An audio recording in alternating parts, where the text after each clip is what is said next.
Ana Catalina Emmerich, Visiones y revelaciones completas. Segunda parte. Visiones generales. Capítulo 22. Visiones de una comunidad hebrea en Abisinia. Introducción. La multiplicidad de las visiones adquiere aquí un carácter admirablemente novedoso. Se halla fuera de todo cálculo e imaginación. El alma de una anciana hebrea convertida, que todavía no ha muerto, guía a la vidente a tierras africanas a través de Egipto, a un país a todas luces Abisinia, por la descripción topográfica, donde contempla una ciudad de verdaderos israelitas que conservan la tradición más o menos pura. Una mujer extraordinaria llamada Judith, como la heroína bíblica, está destinada a hacer grandes beneficios a la comunidad. Ana Catalina conversa con ella y se refiere a Cristo, verdadero Mesías, y la induce a la conversión y, por su intermedio, al pueblo, que espera de ella grandes obras. A esta ignota ciudad parece referirse la obra Travels to Discover the Source of the Nile, 1790, de James Bruce y Salt, hallada por Brentano después del fallecimiento de Ana Catalina. El jefe de esta ciudad adopta siempre el nombre de Gedeón si es hombre y el de Judith si es mujer, en memoria de los grandes caudillos bíblicos. 1. Viajes a Egipto. Domingo, 1 de Adviento del año 1818. Me pareció que venía hacia mí el alma de una vieja hebrea, Meyer, a la cual he socorrido varias veces con limosnas. Me pareció como si esta persona estuviese ya difunta, en el purgatorio, y viniese a agradecerme de haber llegado, por mi medio, a la fe de Jesucristo. Había reflexionado que muchas veces yo le había dado limosnas, siendo que ninguno hace lo mismo con los hebreos pobres. Al mismo tiempo, se sentía movida de un vivo deseo de morir en la fe de Jesús, si esta fe era verdadera. Su corazón había sido conmovido por mi mediación. Todo esto me apareció como sucedido, o como si debiese suceder, puesto que producía el efecto de una invitación a dar gracias y a rezar. La anciana Meyer no estaba muerta, pero su alma había sido como separada del cuerpo para que me sirviera de guía y para que muriendo en esa disposición pudiese llegar al purgatorio. Me dijo que su madre también había tenido antes de la muerte un presentimiento de la verdad del cristianismo y que seguramente no estaba perdida.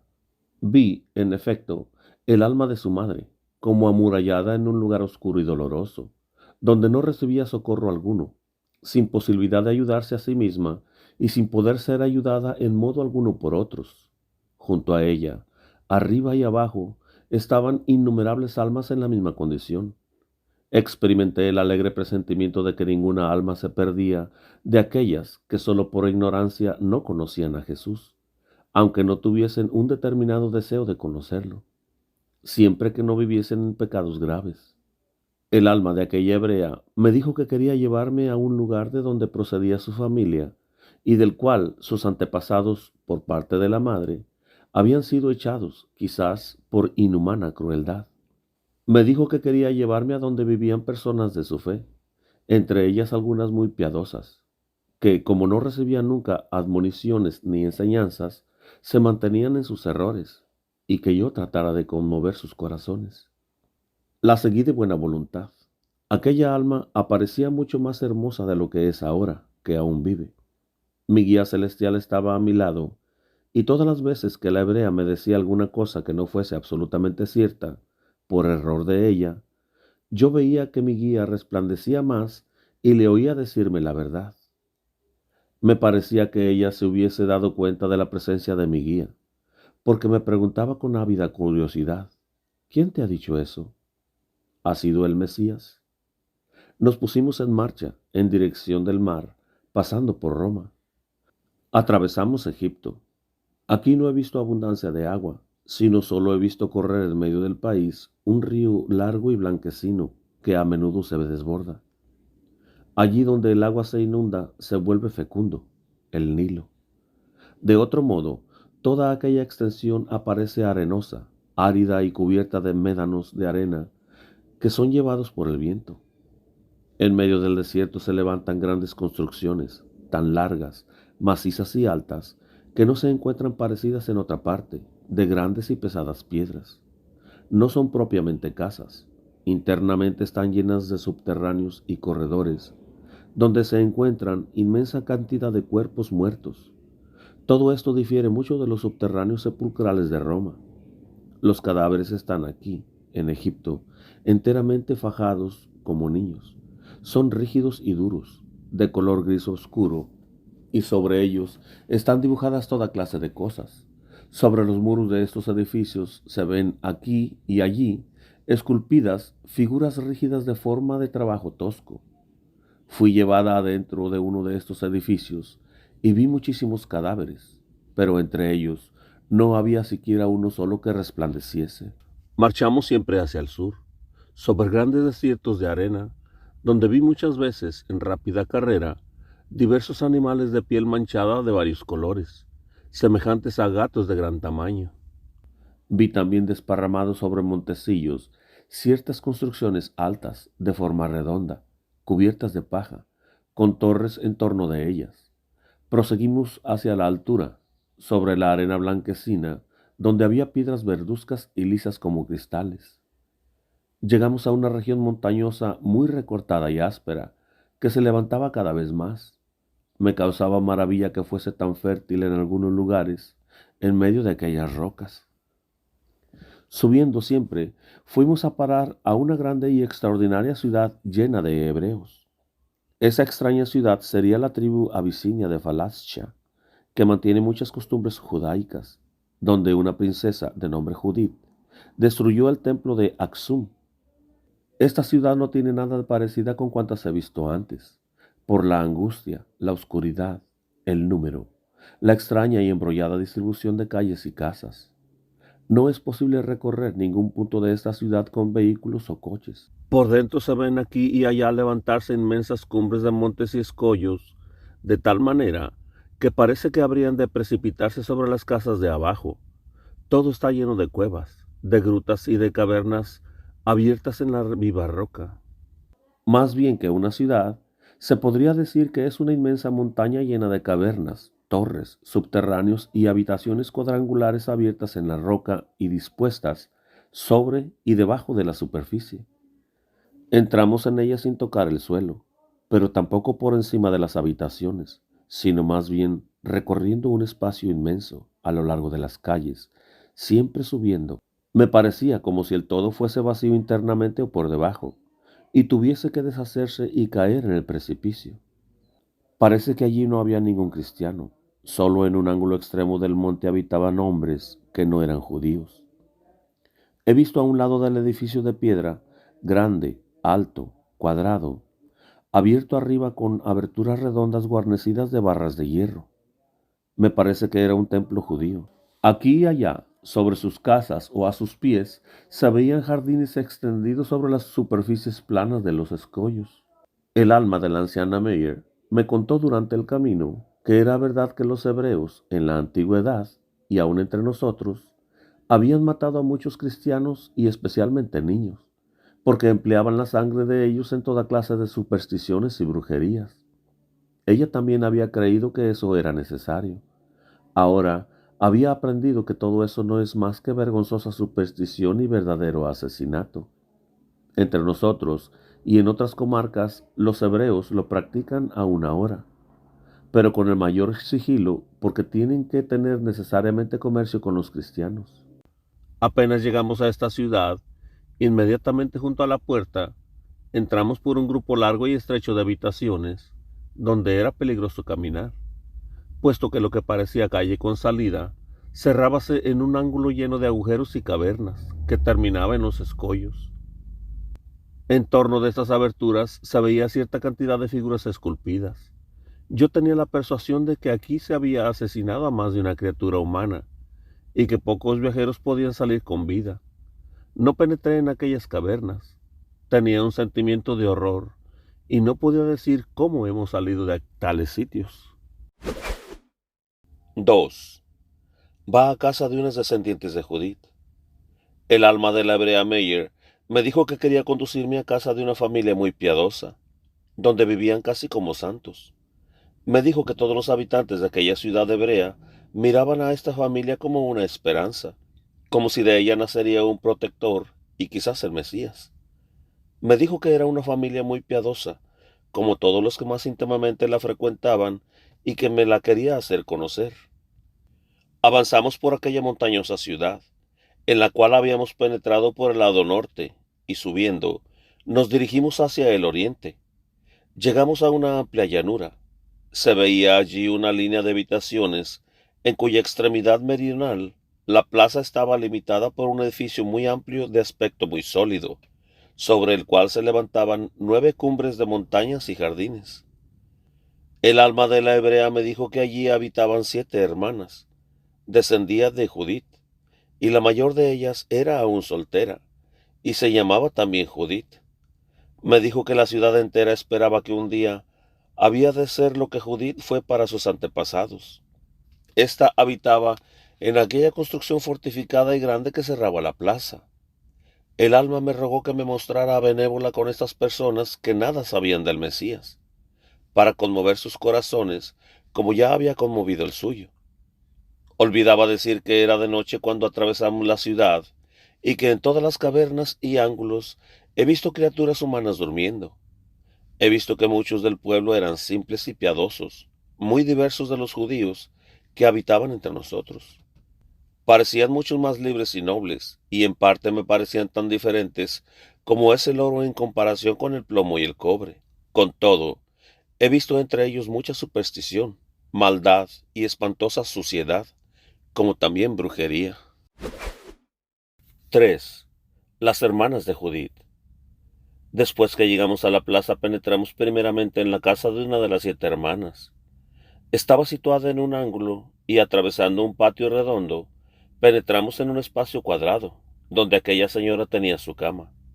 Tenía la nariz curva. El alma de la hebrea me habló de nuevo de la gran perfección moral de esta persona. Cada vez que decía algo que no era exacto, mi guía celestial se me acercaba, esto es, se aparecía y corregía la afirmación. Me parecía que la hebrea veía la aparición, porque cuando yo le exponía el error en que estaba, me preguntaba, mostrándose curiosa y deseosa del bien: ¿era acaso el Mesías quien te ha dicho esto? Yo respondía, no era el Mesías, sino un siervo de él. Cuando miré a la hermana de Judith que dormía, enseguida me di cuenta que no era una buena mujer.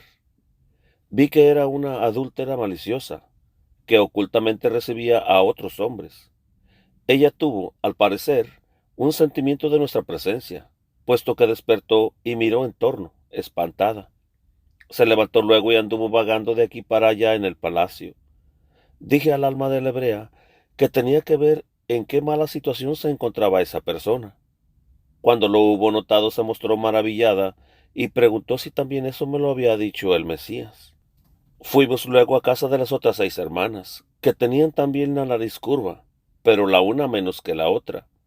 Todas eran en grado diverso mejores que la precedente, que era la peor de todas. No recuerdo más cómo las encontré singular y particularmente. Recuerdo que todas estaban casadas, con muchos hijos. Tenían abundancia de todas las cosas. Sus casas estaban llenas de buenas alfombras y repletas de finos muebles, unas espléndidas lámparas que colgaban en lo alto de sus estancias. Todas, por su parte, vivían de lo que les proveía su hermana mayor Judith, que habitaba en el gran palacio. La sexta hermana no estaba en casa. Se encontraba con la madre común de todas, que habitaba una pequeña casa frente al palacio de Judith. Penetramos en aquella mansión por un pequeño patio redondo. Desde una ventana había dentro a la madre, anciana judía, que vivamente, de modo áspero, se lamentaba con la sexta hija, quejándose de Judith, porque ésta daba más a las hijas que a ella, y más a la hija disoluta que la había echado a ella, la madre, de la casa. Era cosa en verdad desagradable oír a aquella vieja hebrea, tan violenta y agitada, mientras gesticulaba y regañaba. 4. Dejamos a estas mujeres discutiendo y nos dirigimos al gran palacio de Judith. Entre nosotros, el gran palacio de piedra, se interponía un anchísimo y profundo abismo, que causaba vértigos al mirarlo. Era más bien un gran precipicio que se hundía entre escollos profundos, donde se perdía y se desvanecía la cabeza. Había que pasar sobre un puente cerrado por un cancel de hierro. El suelo de aquel puente no era sino un tejido de hierro, a través de cuyas barras se veía el profundo y peligroso abismo, donde echaban las inmundicias, sobras, huesos y desperdicios. Quería pasar sobre el puente, pero no podía moverme sobre las barras de hierro. Algo había que me retenía. Parecíame que no debía llegar hasta Judith. Debía esperarla aquí. Tal era mi destino. Entretanto, comenzaba a clarear y vi que todo el lado del monte en el cual estábamos era de naturaleza menos áspera y parecía fértil y fecundo. El lado norte por el cual habíamos venido era mucho más salvaje y desierto. Observé que la puerta del castillo estaba cerrada con una gruesa viga en forma de cruz, cosa que me causó maravilla. Judith, la mayor de las hermanas, compareció de improviso delante de nosotros sobre el puente. No venía del mismo lado que nosotros. Había salido de su palacio para distribuir secretamente limosnas en la ciudad, y en aquel momento volvía a entrar a su casa. Es como de unos 30 años, de una majestad y presencia extraordinarias. Jamás he visto una mujer de semejante apariencia, fuerte y tranquila. Tiene un aire de dominio y de fuerte resolución, el rostro lleno de nobleza, la nariz es algo curva, aunque apenas perceptible. Todo su modo de ser y todos sus movimientos tienen algo de extraordinario y heroico. Tiene un ánimo franco, simple, puro y valiente. Debí darle a primera vista toda mi simpatía natural. Estaba envuelta en un manto. Su vestido era, desde el cuello hasta las caderas, bastante ajustado, como con fajas, sólida y rígidamente cerrado sobre el seno, y tenía un busto fuertemente moldeado.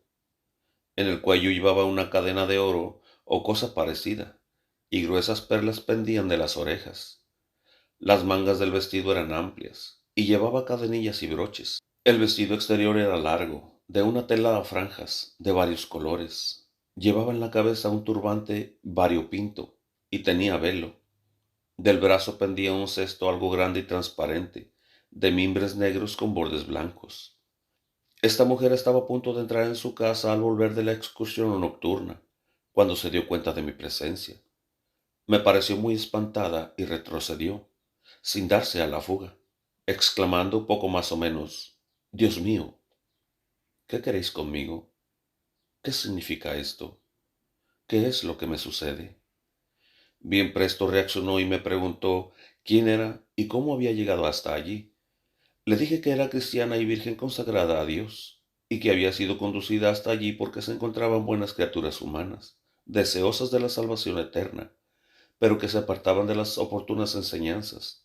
Cuando oyó decir que yo era cristiana, se manifestó muy maravillada de que yo hubiese podido llegar hasta allí, por tan peligrosos caminos, dado que ningún cristiano podía, con seguridad, llegar vivo. Le respondí que no había ido por propia curiosidad, sino que el alma que estaba junto a mí me había llevado para conmoverle el corazón. Le dije que ahora era la época de la venida del Mesías, Adviento, y que esta época se recordaba cada año, que debía mirar la miseria de su pueblo, dirigirse al Salvador y cosas semejantes. Judith parecía, por sus palabras, más conmovida y más persuadida de que yo le hablara en espíritu y no corporalmente. Me pareció que dijese o pensase querer probar si yo era ente natural o sobrenatural. Entonces me tomó de la mano y me guió por el puente. Había abierto solo un angosto pasaje, aunque podía abrirse mucho más. No tuvo otro trabajo que levantar un poco un grueso tronco en forma de cruz que estaba encima, y enseguida la puerta se abrió. Entramos primeramente en un sitio al cual se abrían muchas puertas. Por todas partes se veían las más diversas esculturas y cabezas talladas, ya amarillentas y antiguas. Me condujo hasta una estancia donde había muchas mujeres sentadas sobre el suelo, con las piernas cruzadas, a lo largo de estrecha y larga mesa, como una tarima donde tomaban alimento. Judith tenía intención de someterme a una prueba. Me fui a colocar detrás de las mujeres que estaban sentadas a la mesa. Cuando Judith entró, ellas se levantaron, fueron a su encuentro y se inclinaron en su honor. De mí no se dieron cuenta siquiera. Tenían delante ciertas tazas en las cuales bebían. Judith tomó una, giró en torno de las mujeres y se dirigió a mí con la taza en la mano. deseando conocer si yo era algo espiritual o corporal. Cuando vio que yo rehusaba todas sus ofertas y que ninguna de aquellas mujeres había notado mi presencia, se puso muy seria y se retiró conmigo a su propio departamento. Se portó como si estuviese sola o como quien quisiera persuadirse de estar sola, al mismo tiempo que no lo está. Habló conmigo tímidamente pero sin temor. Era una verdadera Judith, valerosísima. Su pieza era muy simple. En torno había muchas almohadas y en los muros se veían bustos esculpidos como los que vi antes. Aquí se entretuvo conmigo mucho tiempo. Le hablé de una de sus hermanas que llevaba mala vida. Se mostró afectada y me dijo que haría lo posible para corregirla. Le hablé también de la madre, a la cual había oído quejarse y lamentarse tanto. Me dijo que a causa del humor inquieto de ella, había tenido que hacer la pequeña casa habitación al lado del castillo. Se lamentaba como si hubiese sido echada de la casa y como si la hija beneficiase más a las otras que a ella, pero todas vivían de su generosidad, aunque no toleraba que ejerciesen la usura. De noche les llevaba dinero y muchas personas de la ciudad vivían de sus dones. Me dijo que su padre difunto le había dejado un gran tesoro, cuya existencia era de todos ignorada, menos de ella. El padre, que la había amado mucho, la dejó heredera de todo. Me dijo que era verdad que los habitantes de la ciudad pensaban grandes cosas de ella, y que era como la esperanza de grandes acontecimientos, que aparecía ante ellos como algo sobrenatural, a causa de las secretas limosnas, ignorando ellos que era poseedora del tesoro escondido. Me dijo que su pueblo había sido muy oprimido y dañado por dura guerra. Ella se sentía dispuesta a hacerlo todo por su pueblo, y es por eso que le había dejado el tesoro su difunto padre. Todos deseaban que se casase, esperando que de ella nacería el Salvador, pero siempre se había sentido como retenida por un sentimiento íntimo.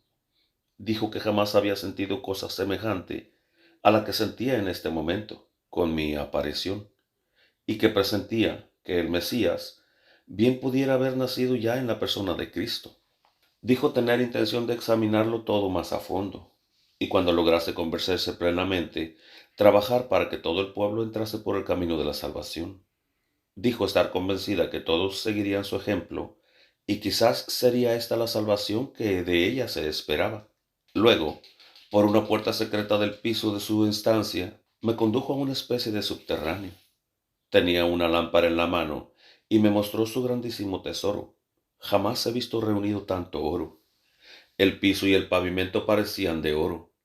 Había también una inmensa cantidad de piedras preciosas. Cuando quería sacar algo, tenía como a la fuerza que arrancarlo del montón. Me condujo luego por toda aquella mansión y a través de una estancia donde estaban sentados hombres con la cabeza cubierta por turbantes y vestidos de pieles, que fumaban largas pipas. Como en la primera estancia, las mujeres, aquí estaban los hombres bebiendo. Entre ellos había algunos moros. En otra estancia había hombres y mujeres. Llegadas al segundo piso, me condujo a una estancia muy vasta y bien adornada. En todo el contorno de los muros y sobre las puertas veíanse esculpidas cabezas de antiguos hombres barbudos.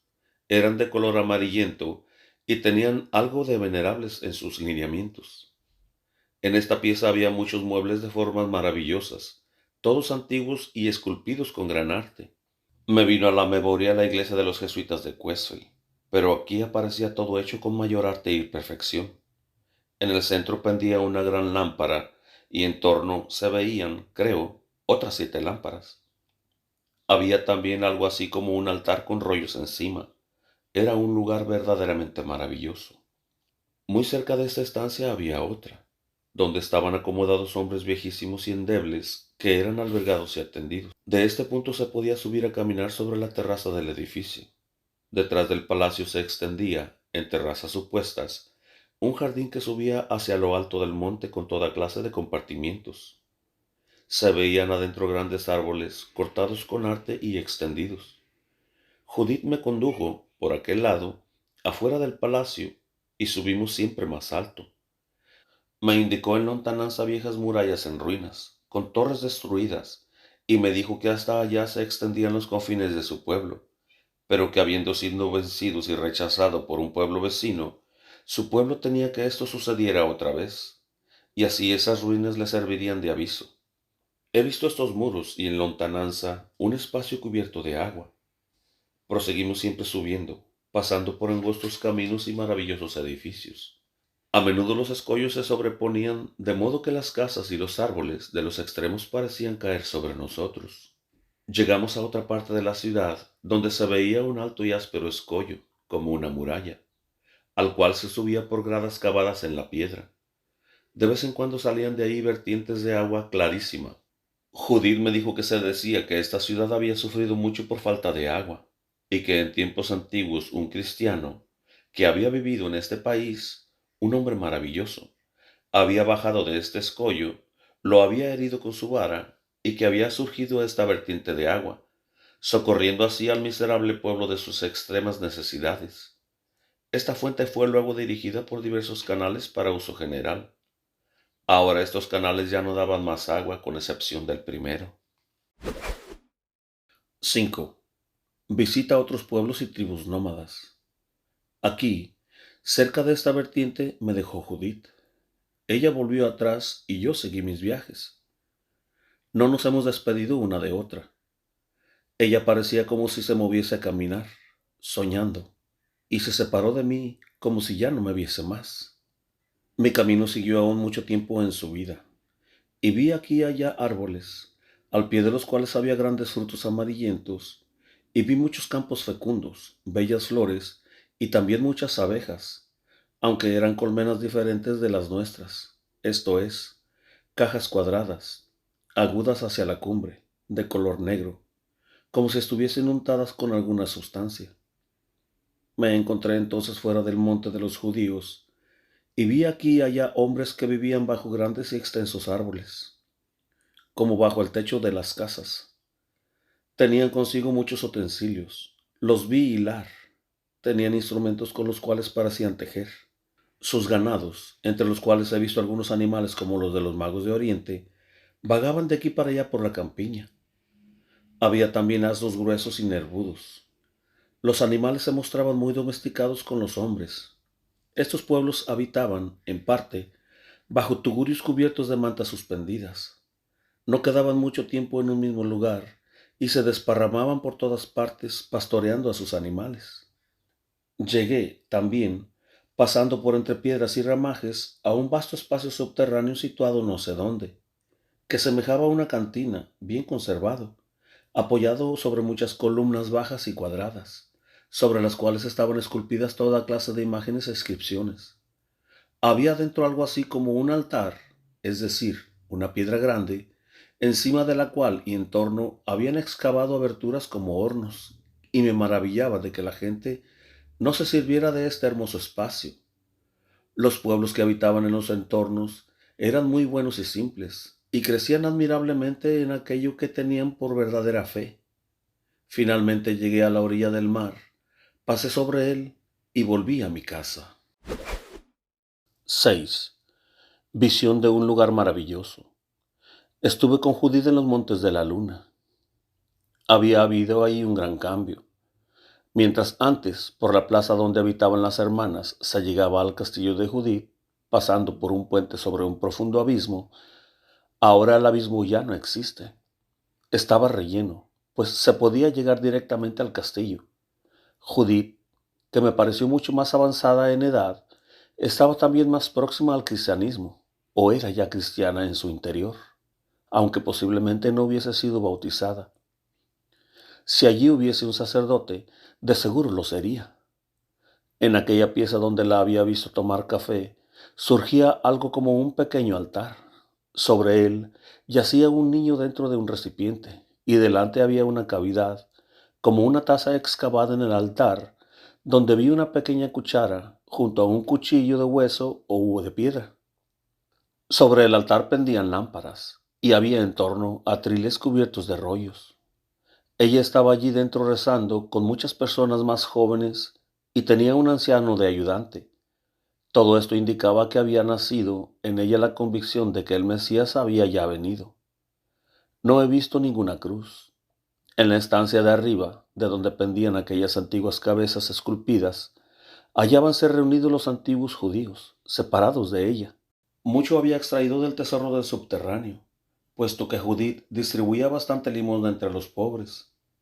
La posición de este lugar es, en verdad, maravillosa. El castillo de Judith desde Occidente mira, por encima de un profundo valle, a un alto monte, que brilla y centella al sol, como si fuese una estrella. Del otro lado, pero a gran distancia, se ven altas y maravillosas torres y grandes edificios sobre las montañas. No es que propiamente estos se puedan ver desde allí, pero yo los veía. Vi también a las gentes que estaban en las orillas del Ganges. Tenían ya su iglesia en buen orden y un anciano eclesiástico entre ellos que, según creo, era misionero.